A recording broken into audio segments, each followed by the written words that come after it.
Over his 80-year existence, Batman has fought some terrifying and formidable foes. However, which of these do I find the creepiest? Some of these villains have impacted us on a visceral level in the form of the grotesque. Others, however, have delved into our subconscious, preying upon our greatest phobias and anxieties, whilst working their way into our worst nightmares. I will explore just what is so strange about my chosen villains, whilst trying to explain why these individuals creep me out the most.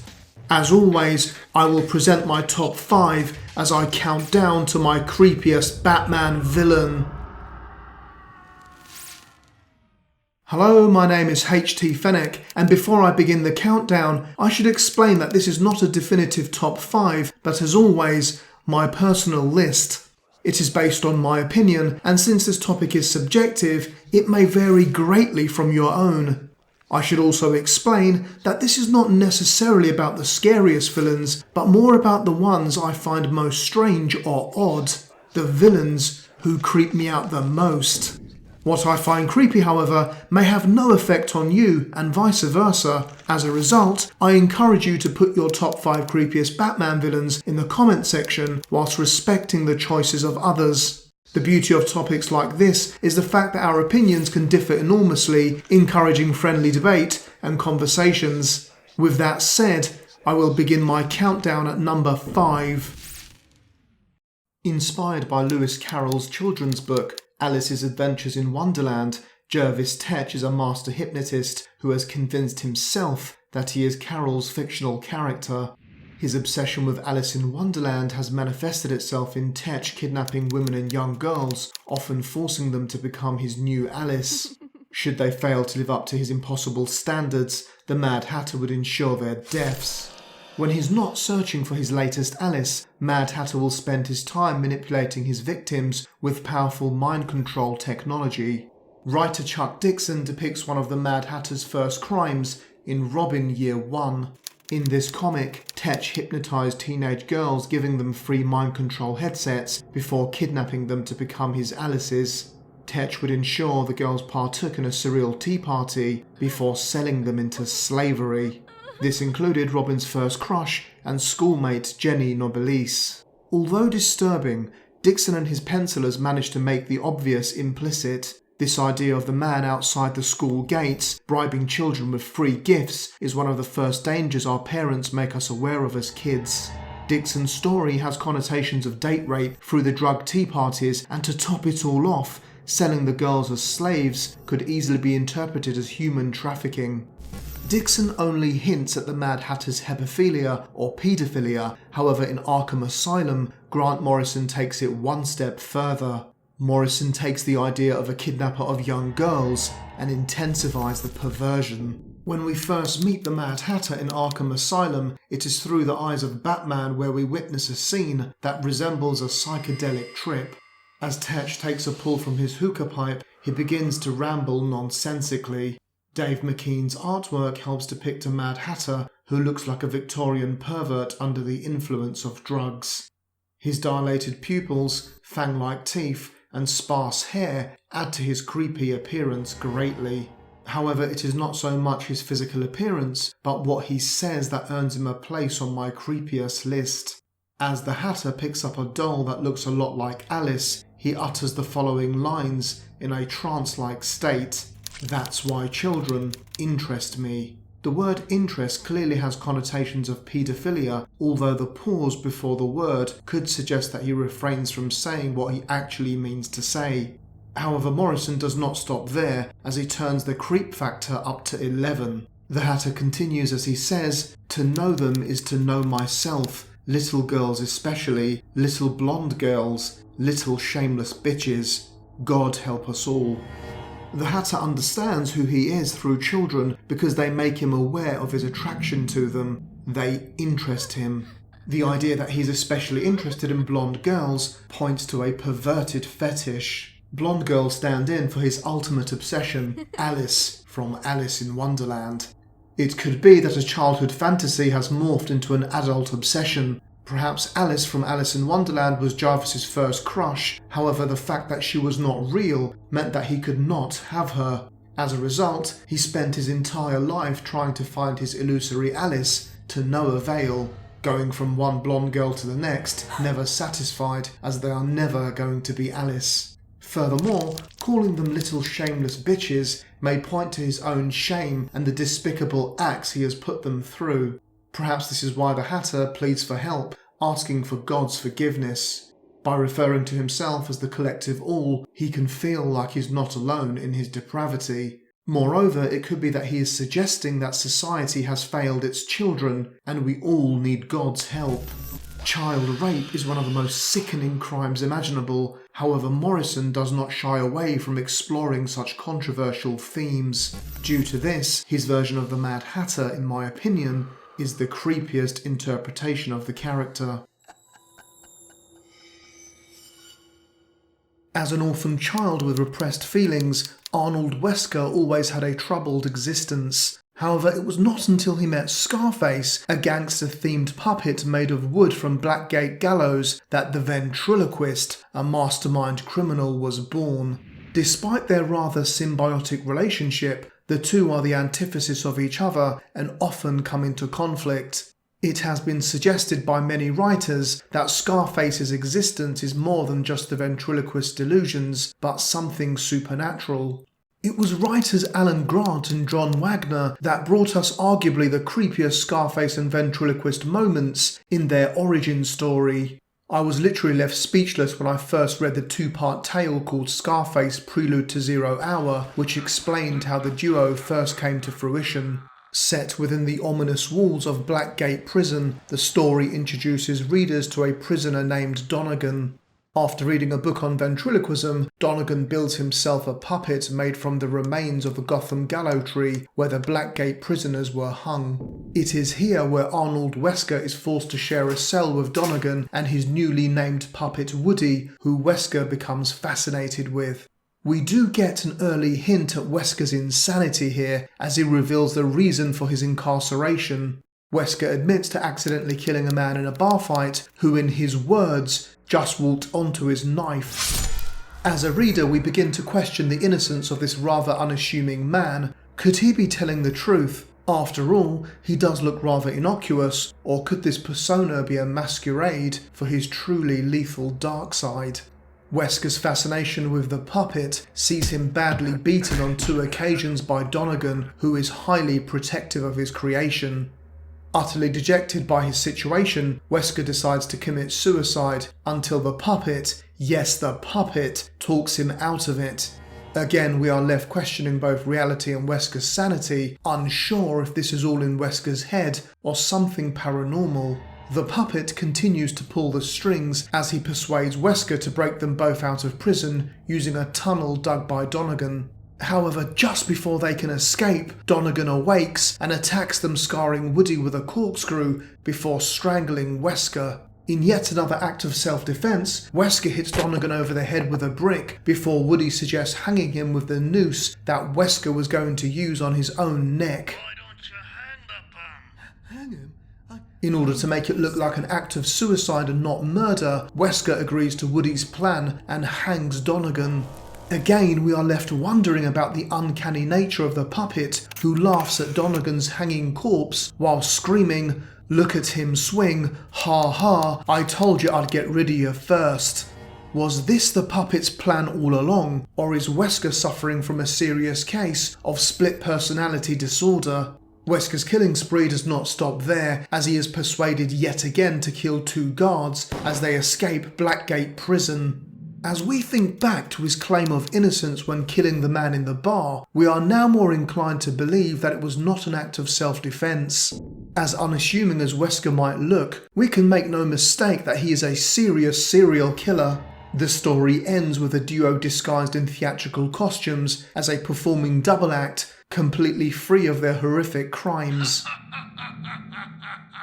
I find the ventriloquist and Scarface extremely creepy for a number of reasons. Firstly, the way Wesker is drawn by artist Teddy Christiansen makes him seem innocent yet sinister at the same time. His thick tinted glasses give him a rather awkward and shy appearance, however simultaneously hide his eyes or the windows to the soul. As a result, the ventriloquist seems soulless and dead, where his puppet seems alive. Like any dummy or puppet, Scarface is naturally creepy, and the fear of dummies or autonomatonophobia is very common. Just consider Slappy the Goosebumps dummy, Chucky, and Annabelle as examples. We fear dolls as the uncanny because they look like us and seem real, yet they are clearly not. Most people comment that it is the doll's eyes that scare them, almost like they're watching us. This concept is another contrast to Wesker, whose eyes we cannot see. This story is fantastically written by Grant and Wagner with the purpose of creating a host of creepy contradictions. Where Scarface is aggressive and vicious, Wesker seems innocent and harmless. Despite this, Wesker constantly finds himself in situations where he has to kill or has been led to kill by others.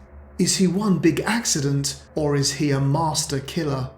He listens to a wooden dummy, taking orders that would see him cleverly work his way out of predicaments. Is the dummy supernatural, or has Wesker lost his sanity?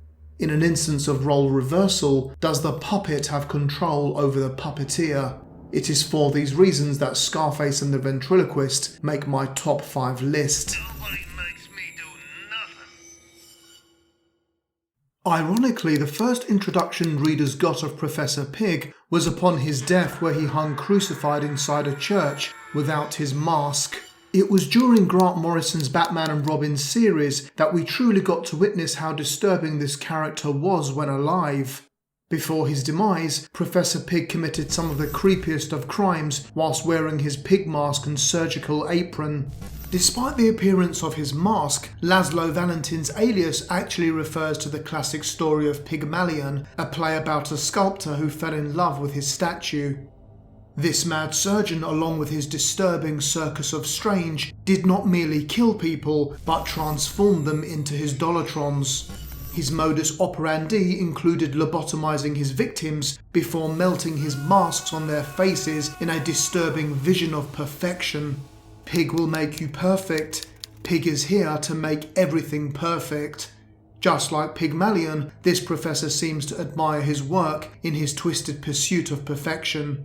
Instead of clay, however, Pig molds the human flesh with his knife, scalpel, needle, and bone saw. Furthermore, Pig ensures that his victims are conscious during this procedure so they can feel the full extent of the pain, because according to him, pain is the beginning of perfection. In addition to this, his conscious victims can also hear him grunting like a pig and eerily singing his improvised opera songs and nursery rhymes. This character has shades of the fictional killer Leatherface about him. Just like the cannibalistic murderer, he feels that the masks improve the people who wear them, enhancing their personalities. Further to this, Pig would also utilize a unique drug which forced his victims into becoming his slaves. As ominous as this sounds, it was compounded by the way the drug was administered. This identity-altering virus would be spread by his Dolatrons, coughing and vomiting it up. During Robin's investigation of these events, things would take a turn for the worse as he was captured by Pig's monstrous minions. It was whilst Pig prepared to perform his procedure on Robin that we got a glimpse into his psyche. Clearly, Pig is the result of a disturbed childhood where he was chastised for not being perfect. A world where a hug is a crucifixion. Nothing is ever good enough. In a scene that mirrors Buffalo Bill's dance in Silence of the Lambs, Pig performs an eerie striptease for Robin, asking him to imagine that he is a girl that has met this good-looking guy, except for one thing: he has trotters for feet. However, when Robin escapes before the surgery can begin, it seems as if Pig's horrific plan is foiled as Batman arrives on the scene. Pig is left squealing that he did not do anything wrong, and perhaps this is the creepiest thing of all, the fact that he thinks that his actions are completely normal and for the good of mankind. Although some of Pig's victims are rescued, they are left permanently scarred and traumatized by the experience. His story ends in an incredibly chilling warning during the final set of frames. What has happened to me has happened to Gotham. You can look away from the mirror for just a moment, and by the time you look back, Pig's crept in. Oink oink. This perhaps reminds us all that our mask of sanity can slip at any given time. So why do I personally find Professor Pig so creepy? In all honesty, I'm not sure that this entry needs very much explaining, but I shall try. In my opinion, Professor Pig seems strange because he blurs a series of boundaries. Is he a surgeon or a butcher? Firstly, his costume gives him a menacing appearance as it obscures the image of a surgeon and a butcher. This is compounded by the pig mask, which looks more at home in a meat market as opposed to an operating theatre. Just as a butcher carves a cut of steak, this doctor slices up the human body.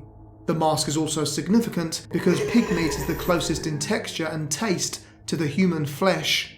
This similarity works to further merge the idea of butcher and surgeon, to cure or to kill. Pig also blurs the idea of healer or killer. Technically, he is a doctor, however his procedures are only detrimental to the human body, and the fact that he refuses to use anaesthetic enhances his sadistic persona. In addition to this, Pig seems to use his expertise to spread sickness as opposed to promoting health, crossing gender boundaries. Pig's highly masculine appearance is juxtaposed by the effeminate erotic dance he performs for Robin. The fact that he takes a highly sexualized position in this scenario is only worsened by the fact that he dances suggestively for a young and possibly underage boy. Therefore, it is the blurring of these boundaries that I find so disturbing and creepy about this character. As a result, Professor Pig claims third place on my list. My next entry is appropriately named Jane Doe, which is an alias used when the true name of a person is unknown or when referring to a corpse whose identity is unconfirmed. The Jane Doe from the DC universe, however, is a ruthless serial killer who has no identity and remains completely anonymous. By observing and getting to know people, Jane seamlessly transforms into her victims, but not before killing them first. Feeling incomplete and empty, Doe's obsession with impersonation stems from her desire to live vicariously through the lives of others, trying to find the identity or skin that she could be happy in. With her ability to shapeshift, mimic voices and embody the skills, personality and idiosyncrasies of others, Doe is extremely hard to trace, making her a terrifying antagonist. With her scarred, disfigured face and blood-red skin, Jane Doe's natural appearance is disturbing enough. However, she seems even more frightening when wearing her victim's skin. This female equivalent of Hannibal Lecter or Leatherface is truly the stuff of nightmares. For me, however, Jane Doe's creepiest story occurred in her first appearance within the pages of Arkham Asylum Living Hell. In this graphic novel, Dan Slott masterfully depicts her as the eerie shape-shifting inmate of Arkham Asylum that she truly is. The novel, however, begins with the story of Arkham Asylum psychiatrist Ann Carver, who is providing therapy sessions for the inmates. It is whilst evaluating criminal Warren White that she begins to believe his pleas that he is actually sane. Further to this, Anne realises that the two have a lot in common, such as their hatred of Arkham Asylum. Anne begins to reveal details of her personal life to him, such as her discontent with life and inability to find a partner because of her line of work. It isn't long before Anne suggests to Warren White that she have him transferred to a minimum security prison. All she wants in return is some funds to help her start a new life. With a fee of $20 million agreed and the prison transfer arranged, White enters his password and voice activation for the funds to enter Carver's account. Once this is done, Anne feels the need to reward Mr. White further, and the two become intimate. However, something is not right. We see Carver brandishing a sharp object, and it is at this moment that Batman bursts in. We are shocked at Batman's actions as he brutally throws the woman around. It is at this point, however, that we make a horrific discovery. Jane Doe was Ann Carver all along and was wearing her skin as a sadistic masquerade. It is revealed that 2 months prior to the events of this story, Doe had already claimed the identity of Ann Carver and was giving psychological evaluations of other inmates. What Jane Doe did was get to know Warren White, understand his weaknesses, create a vulnerable persona in order to win his trust, and record his voice. Inevitably, she would kill him with the purpose of stealing his identity and her own freedom into a minimum security prison. Ironically, before being taken away into a maximum security prison, Jane Doe summarises her condition best as she refers to herself in third person. Jane is a cipher. She's incomplete. Her life is empty, so she covets the lives of others. She takes their lives so she can have their lives. I guess that many people will be surprised at how high I've placed this entry, so it is only fair that I explain why I find this character so creepy. Well, put it this way, imagine you meet a beautiful young woman on a night out, you get to know each other, start dating and become more intimate. One night whilst making love, her face peels off to reveal another person underneath, or a scarred red monstrosity. I think this would be an experience so traumatic that it would put you off intimacy for life, and what is creepier than that? Cannibal and sadistic serial killer Cornelius Stark was initially incarcerated within Arkham Asylum as a 16-year-old in 1972 for trying to kill a classmate. He was released years later as an adult after appearing sane, however this was merely an act as he immediately went on a gruesome killing spree. Bizarrely, his victims' chilling remains would be found with holes in their chests and their hearts removed. Stark had developed a taste for human hearts, believing that the chemicals released during intense fear made the organs better suited to him and were the best medicine for both keeping him sane and sustaining him. In addition to this, Stark could use telepathy to discover your greatest fear and use it against you. He even applied this strategy to Batman, discovering that the Dark Knight had a phobia of innocent people dying. Once he had isolated your greatest fear, Stark would use his telepathy to project hallucinations of it in order to terrorize you with your worst nightmare. For example, if you had arachnophobia, Stark would take the form of a spider, ensuring a climax of fear before taking your heart and life. Therefore, his victims did not just die brutally, they endured prolonged torture in order for their hearts to become properly seasoned in a marinade of norepinephrine. This naturally occurring chemical acts as both a stress hormone and a neurotransmitter. It is released into the blood as a stress hormone when the brain perceives that a stressful event has occurred. In contrast, Stark could also use his telepathy to lull his prey into a full sense of security. He would achieve this by appearing as a friendly or inspiring person, such as Jesus Christ, Abraham Lincoln, or even Justin Timberlake. This was particularly helpful when trying to mask his physical shortcomings with a more appealing face in order to attract his prey.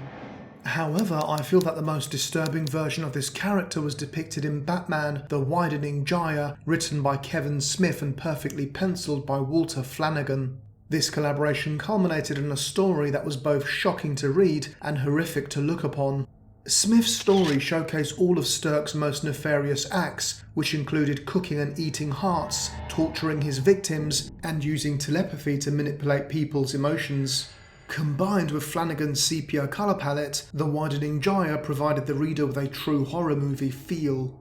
Smith articulates Stark's predatory nature best when he describes how he entrapped one of his unfortunate victims. Why did Justin Timberlake cruise us at the club, then bring us here to kill my lover and eat his heart?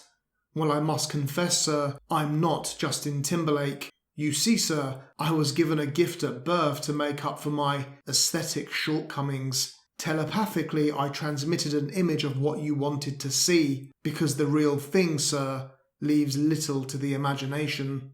Stark's monstrous visage is perfectly depicted by Flanagan, who draws him as an almost subhuman creature from hell.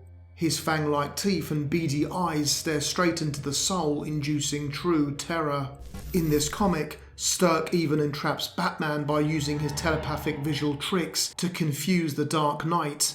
All Batman can do is helplessly look on as Stark devours the heart of his victim. Smith and Flanagan leave nothing to the imagination as we are forced to witness true grotesque horror as Stark eats his meal. So why is Stark my creepiest Batman villain? Simply put, he can do everything else the other entries on my list can do, and more. Just like the Mad Hatter, he will lull his victims into a false sense of security before abducting them. If you have autonomatonophobia, he can appear as a dummy whilst terrorizing you to death. Similarly to Professor Pig, he operates on our bodies, believing that his actions are perfectly normal. Finally, he has parallels to Jane Doe as he alters his identity in order to win our trust. Ultimately, when it comes to intimidation, Stark makes the Scarecrow look like Mary Poppins, and how can a villain that literally feeds on our fear not be number one? As a result, Cornelius Stark is my top 5 winner and the creepiest Batman villain. Please remember that this video is based on what I personally find creepy, and this is entirely subjective. If you enjoyed this list and want to know more about the Batman villains that I find the creepiest, then you may wish to watch my top 10 short video on this topic, which also reveals numbers 6 to 10. Alternatively, please list the Batman villains that you find the creepiest in the comment section and even give reasons for your choices. As always, thanks for watching, and be sure to like and subscribe if you'd like to subscribe.